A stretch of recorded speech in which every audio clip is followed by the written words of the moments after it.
picture this. You've got a glowing smartphone screen in like a pitch black room. Right, the dead of night. Yeah, exactly, the dead of night. And a blurry, incredibly intimate photo pops up on an Instagram story. And within 60 seconds, it's deleted, just gone. But I mean, as you and I both know, the internet never, ever forgets. Oh, never. The flashing camera lights start, the distressed social media comments just flood in, and a global fandom goes dead silent. I mean, in an instant, the entire K-entertainment world is turned completely upside down. It is, it's the kind of digital shockwave that leaves everyone completely breathless. It really is. Welcome to StarScope K-Report. Join Eric and Minji as they ride the Hallyu wave, uncovering the biggest K-pop comebacks, shocking industry controversies, and major K-drama updates. From internet-breaking rumors to historic chart milestones, we dive deep into the world of Korean entertainment. It is so fantastic to be here today. We are looking at a story that has absolutely consumed the timeline, and it goes so much deeper than just a deleted photo. Oh, 100%. Today, we are taking you on a deep dive into the source material surrounding the tragic, twisted, and, well, now legally vindicated timeline of Kim Soo-hyun and Kim Sae-ron. Right. We're looking at this through the lens of official agency statements, police reports, and the meticulous, honestly, sometimes terrifying detective work of Korean netizens. It is a narrative that really holds a mirror up to the industry. Yeah. Like, it has the glittering highs of the Hallyu wave, you know, the global expansion of Korean pop culture, but it also exposes the absolute darkest, most cynical corners of scandal culture. Yeah, so let's start with the moment the rumor mill exploded. The bold headline everywhere was, "She's coming back, the relationship rumor that broke Korea." Such a wild headline. I know. The exact date is March 24th, 2024. Actress Kim Sae-ron posts a cheek-to-cheek selfie with actor Kim Soo-hyun on her Instagram story. And then deletes it. Right, she deletes it almost immediately, but the screenshots are already circulating everywhere. To understand why this specific photo broke the internet, we kind of have to look at where these two stars were in their careers at that exact moment. Oh, the contrast was staggering. I mean, Kim Soo-hyun was starring in the mega hit K-drama Queen of Tears at the time. A massive show. Massive. And he isn't just an actor. He is recognized as the ultimate visual. For sure. And like in K-entertainment terminology, being a visual means your physical appearance is considered the absolute pinnacle of industry beauty standards. He is a top-tier, universally beloved leading man, and his core fandom is incredibly protective. And on the flip side of that, you have Kim Soo-hyun. She had been on a massive industry hiatus since a highly publicized DUI in 2022. Exactly, and her background is so important here. She was the nation's beloved child star. For years, she was the maknae. You know, the youngest member, the little sister of the acting world. She starred in massive hits like The Man from Nowhere, but her career completely derailed. So you have this stark contrast in their trajectories. However, what made the fandom deeply, viscerally uncomfortable wasn't just the career gap, it was the age gap. Right, because when she first signed with his agency, gold medalist, she was only 15 years old. Exactly. And he was 27. And that power dynamic is what sent the internet into a complete tailspin, because it wasn't just a dating rumor anymore. It instantly mutated into a rumor laced with accusations of grooming. Which brings us to how the controversy rapidly escalated. Enter the YouTube channel HoverLab. Also known as Garo Sero Research Institute. Right, run by a man named Kim Soo-hyun. This channel started throwing out massive allegations, claiming that this wasn't just like a brief fling. They alleged the relationship lasted 6 years. Which would mean it started when Kim Sae-ron was a minor. Exactly. So gold medalist, Soo-hyun's agency, immediately goes into crisis management mode. Initially, they completely deny any romantic involvement whatsoever. But then, as the pressure mounted, they shifted their statement, which is never a good look. Never. They claimed that, yes, the two had dated, but only after she turned 19, which, for those who don't know, is the legal age of adulthood in Korea. They claimed the leaked photo was actually an old picture from 2019. Okay, hold on. I need to play devil's advocate here for a second. Okay, go for it. If someone asked you what exact year you had a specific haircut or, like, took a specific selfie, you might get it wrong by a year or two. I mean, is it really malicious lying on the agency's part, or just a panic PR team making a sloppy mistake in the heat of a scandal?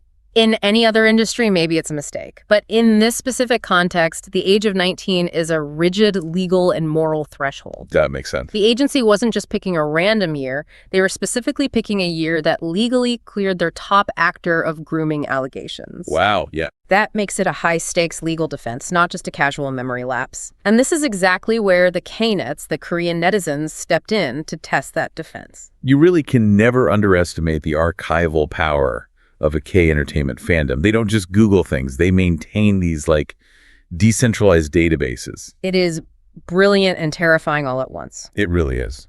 Netizens immediately started cross-referencing the agency's timeline with Kim Sae-ron's historical styling. The agency claimed the photo was from late 2019. Okay. While K-netz pulled up hundreds of high-resolution fan cams, airport fashion photos, and press conference archives of Kim Sae-ron from that exact period. And what did they find? In late 2019, her hair had no bangs, the length was drastically different, and the dye color was completely different. So they just systematically proved the agency's timeline was physically impossible. Exactly. And they didn't stop there. They kept digging through the archives until they found the exact match. The hairstyle in the leaked selfie featured specific air bangs, which is this very thin, wispy style of fringe popular in Korea, along with a distinct brown hair color. The K-netz proved this was a perfect, exact match for her styling in 2017. Wow. So 2017, meaning she would have been around 17 years old at the time the photo was taken. Which completely destroyed the agency's claim that the photo was from 2019 when she was an adult. Right. It implied the agency was actively lying to cover up the timeline. And, I mean, in K-entertainment, once a fandom catches an agency fabricating a timeline, the trust is instantly broken. It's like trying to patch a leaking pipe with duct tape while the water pressure is building.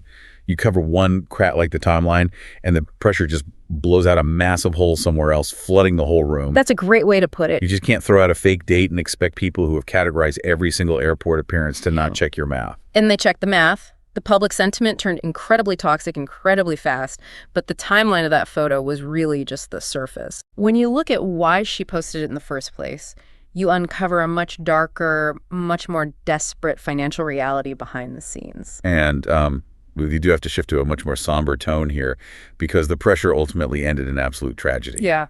On February 16th, 2025, which eerily coincided with Kim Soo-hyun's birthday, Kim Sae-ron passed away by suicide. It just brought the entire industry to a grinding halt. The weight of that tragedy is still something the community is trying to process. It really is. Yeah. Following her death, the Korean media outlet Dispatch revealed the staggering financial burden she had been carrying behind closed doors. This part is so tough to read. It is. According to their reporting, Gold Medalist had sent Sae-ron a formal legal notice demanding 686 million won. That is approximately 473,000 US dollars. Insane amount of money. And this massive bill was for damages resulting from her DUI, specifically to pay back the production company behind the Netflix series Bloodhounds. And the due date for this massive sum was December 31st, 2023. To put that in perspective, after her DUI, she was effectively blacklisted. She had absolutely no income stream. None. And she was the primary breadwinner for her family. She was literally forced to work part-time cafe jobs just to survive. Dispatch reported that in a state of sheer desperation, she sold her car. Yeah. She also liquidated whatever convertible bonds she had. Right. For those listening who might not know, convertible bonds are essentially corporate debt securities that can be turned into stock in a company. Yeah. Liquidating them quickly under extreme duress usually means taking a massive financial loss. Yeah, you lose so much doing that. But through all this, she managed to scrape together about $138,000. And then she sent a message directly to Kim Soo-hyun. Yeah. Because remember, he wasn't just a fellow actor. He was a co-founder and major stakeholder of Gold Medalist. The message she sent him is just haunting. She wrote, "Do you really have to go as far as suing me? Please save me. I'm begging you." Oh, that is so hard to hear. The agency later claimed that the demand for repayment was just a formality to protect the company from financial fraud, and that they had secretly already written it off as a bad loan. A formality. I mean, let's look at the broader implications here. This exposes the deeply ingrained, incredibly toxic double standards that exist within the K-entertainment industry. Absolutely. Why was Kim Sae-ron, a young woman who made a terrible mistake, completely discarded, blacklisted, and driven to the brink of financial ruin over a DUI, while male stars routinely get second, third, and fourth chances? Okay, I have to push back here just to make sure we're looking at all the facts impartially for you guys. Sure. The production company behind Bloodhounds had to completely halt filming, rewrite the script, and reshoot massive parts of the show because of her DUI. Yeah. That cost millions of dollars. Right. The logistics were a nightmare. So from a purely contractual standpoint, isn't it standard practice for a company to recoup damages caused by an artist's breach of contract? Why is the agency the villain for acting as the financial middleman for a production company's legitimate losses? You're right that from a purely corporate contractual standpoint, the agency is just balancing a spreadsheet. They owe the production company, so they go after the artist. Right. The issue isn't that contracts exist. The issue is how selectively the industry chooses to enforce complete career annihilation. Ah, okay. So the enforcement is where the double standard lives. Exactly. Look at the historical context we have from our sources. Big Bang Sungri was a central figure in the Burning Sun scandal. Oh, yeah. For those who aren't familiar, Burning Sun wasn't just a minor infraction. It was a sprawling criminal enterprise involving systemic abuse, hidden cameras, and police corruption. It was huge. He served 18 months in prison, and he still has vocal supporters in the industry. Super Junior's Kang-in had multiple DUIs and was allowed to quietly retire on his own terms rather than being completely destroyed in the public square. That's true. Kim Hin-jung faced severe, highly publicized domestic abuse allegations and still managed to mount a comeback. So the male stars who commit offenses are given a pathway to redemption, or at the very least, a graceful exit. Yes. But Kim Sae-ron was completely isolated. The industry structure protected the profitable assets and completely abandoned her the second she became a liability. The idol system, the actor management system, it often treats these human beings like disposable commodities. It raises a really difficult question for you listening right now. When does legitimate contractual accountability cross the line into a systemic witch hunt? Seriously. And how much responsibility do these massive multi-million-dollar entertainment agencies hold in protecting their artists' mental health, especially when they are the ones aggressively enforcing these crushing financial penalties? It's something the industry really needs to reckon with. And hey, if you appreciate deep dives into the real stories behind the Hallyu wave and exploring these complex industry mechanics, make sure you're subscribed to StarScope K-Report. We've got more incredible KET updates coming your way, because just when K-netz thought they had this whole tragic timeline figured out, the police dropped a bombshell. Oh man, the evidence that destroyed reputations wasn't what it seemed. And honestly, this is the part of the story that truly feels like it was ripped straight out of a dystopian cyberpunk thriller. Let's get into the AI plot twist and the ultimate comeback. The bold headlines in May and July of 2026 were terrifying. The evidence was faked, how AI manipulated a scandal. Just chilling. The Seoul police formally concluded their investigation and revealed that HoverLab's Kim Soo-hyun didn't just spread malicious rumors. He completely fabricated the evidence from scratch. Let that really sink in for a moment. Fabricated. Yeah. We aren't talking about taking things out of context. We are talking about digital forgery. Those explosive KakaoTalk chat screenshots that everyone spent weeks analyzing, 100% fake. Incredible. The police explained exactly how he did it. On KakaoTalk, which is the primary messaging app in Korea, if a user deletes their account or blocks someone, their display name automatically reverts to a default tag that says unidentified person. Kim Soo-hyun allegedly took screenshots of his own conversations with an unidentified person and digitally manipulated the text files to display the name Kim Soo-hyun. It was incredibly simple, but it was enough to fool the public. It really was. But what's fascinating and deeply terrifying is the audio recording. In early 2025, an audio clip was released supposedly featuring Kim Sae-ron confessing to feeling used. I remember this. In the clip, a voice that sounds exactly like her claims that Kim Soo-hyun slept with a K-pop idol, said she smelled like seaweed, and cruelly saved her contact in his phone as miok, which is the Korean word for seaweed. And the internet just took that audio as gospel truth. I mean, it played right into the narrative of the cruel, older superstar mistreating the young, desperate actress. But the police forensics investigation found that the audio recording was entirely generated using artificial intelligence technology. Wait, I have to ask, how did an entire internet of savvy, perpetually online users not hear the robotic glitching? Right. Isn't AI voice cloning still a little bit clunky? How did this pass as authentic to so many people? It's because consumer-grade AI voice cloning has advanced at a terrifying speed. You no longer need hours of audio to create a perfect deepfake. A model can be trained on just a few seconds of clean audio. Wow. And because Kim Sae-ron was an actress, there are hundreds of hours of high-quality studio-recorded audio of her voice available online from her dramas. The AI had perfect data to learn from. So how did the police actually prove it was fake? They had to use digital audio forensics. When experts look at the spectrograms, which are visual representations of the sound waves, they can spot anomalies the human ear misses. Like what? Things like perfectly unnatural breathing patterns, a lack of background room tone consistency, and high-frequency cutoffs that only happen when audio is compressed through an AI generator. It's like relying on a GPS that's been secretly hacked.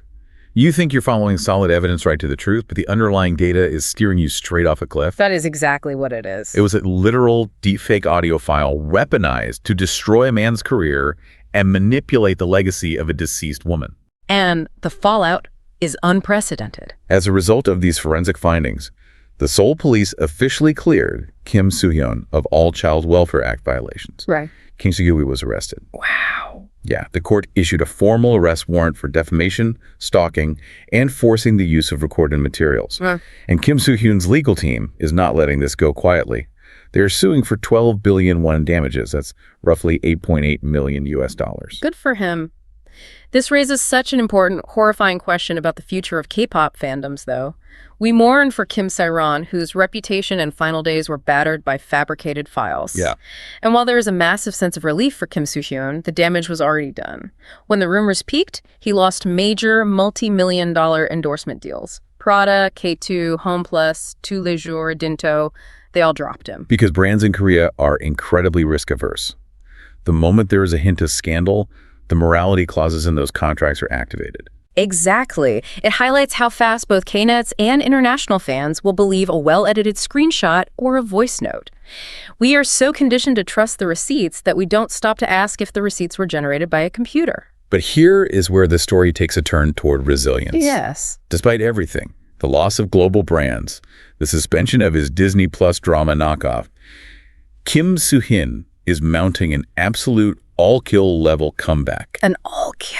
For those newer to the fandom, an all-kill originally refers to a song hitting #1 on every music chart simultaneously, but now we use it to describe an absolute sweeping victory across the entire industry. The Hallyu wave cannot be stopped. It really can't. In July 2026, he shot a massive commercial for the Philippine fashion brand Benchich, which marked his first official activity in over a year. That's huge. He is making his first official public appearance in Jakarta at the RC Thai 37th anniversary special on August 23, 2026. And he is following that up with a massive fan meeting in Manila on October 2nd. I have to highlight the dedication of his core fandom here. While the general public and casual netizens were tearing him apart based on AI fakes, his core fandom held the line. They really? They refused to engage with the deepfakes and waited for the legal process to unfold. To see him stepping back onto the stage in Jakarta, meeting the fans who stood by him, it is the ultimate comeback narrative. It proves that while scandal culture is incredibly fast, the truth eventually has the final say. And hit that subscribe button so you never miss a comeback story or chart-topping update from your favorites. So if we step back and look at this entire timeline, from the deleted Instagram story to the financial ruin and finally the AI police investigation, what stands out to you? What stands out to me is how terrifyingly fragile truth has become in the digital age. We went from fans analyzing the specific length of a girl's bangs to uncover a timeline, to relying on police forensics and spectrograms to tell us that a voice note was generated by artificial intelligence. The jump in technology is staggering. Right. It makes you realize that the traditional tools fans use to uncover the truth, the zooming in on reflections and spoons, the analyzing of shadows and background photos, the cross-referencing of airport fashion, those tools are basically obsolete now. Right. If I can generate a perfect audio clone of my bias saying whatever I want them to say using just 3 seconds of audio, the entire foundation of scandal evidence collapses. Completely collapses. You think you have a solid piece of evidence, a smoking gun, and it just dissolves the second a forensic expert looks at the metadata. And the human cost of that technological leap is just devastating. We lost a young, talented actress. We saw a veteran actor's career derailed and his brand deals torched for over a year. Yeah. And for what? for clicks, for YouTube ad revenue on a channel that specialized in sensationalist gossip. It's a tragic monetization of human suffering amplified by artificial intelligence. It really is. Yeah. And it makes you wonder how the K-entertainment agencies are going to adapt to this new reality. Gold Medalist tried to play the old PR game. Deny the rumor, deflect the attention, shift the timeline slightly to legally protect their asset. Yeah, standard playbook. But when you are up against malicious actors armed with AI-generated fake evidence, standard PR statements just don't work anymore. You can't just issue a press release. You need digital forensics right out of the gate. Exactly. Agencies are going to have to employ cybersecurity experts and audio forensic specialists alongside their traditional PR teams. And as fans, we have to fundamentally change how we consume information. Absolutely. We have to demand a higher burden of proof. We can't just take KakaoTalk's screenshot or a leaked audio clip at face value anymore. We have to assume it's fake until proven otherwise, which is a massive paradigm shift for a community that thrives on instantly sharing and reacting to tea. It's a complete rewiring of how we consume K-entertainment news. Okay, so we've unpacked the deleted photo that started it all. The tragic financial pressures of agency debt, the glaring industry double standards, and the terrifying AI twist that finally cleared Kim Soo-hyun's name and set the stage for his massive global comeback. It has been a heavy but incredibly necessary deep dive into the source material. It has. And we want to leave you, our listener, with a chilling question to mull over. In an era where AI can fabricate a voice note, a text message, or even a photo flawlessly, how will K-pop fandoms ever trust scandal evidence again? Will this tragedy permanently change how netizens react to the next big rumor, demanding forensic proof before passing judgment? Or are we doomed to repeat the exact same cycle the moment the next blurry photo drops in the dead of night? You've been listening to StarScope K-Report, where Eric and Minji bring you the stories shaping K-pop, K-dramas, and the global Hallyu wave. Thanks for tuning in, and don't forget to subscribe for more stories that keep the stars shining.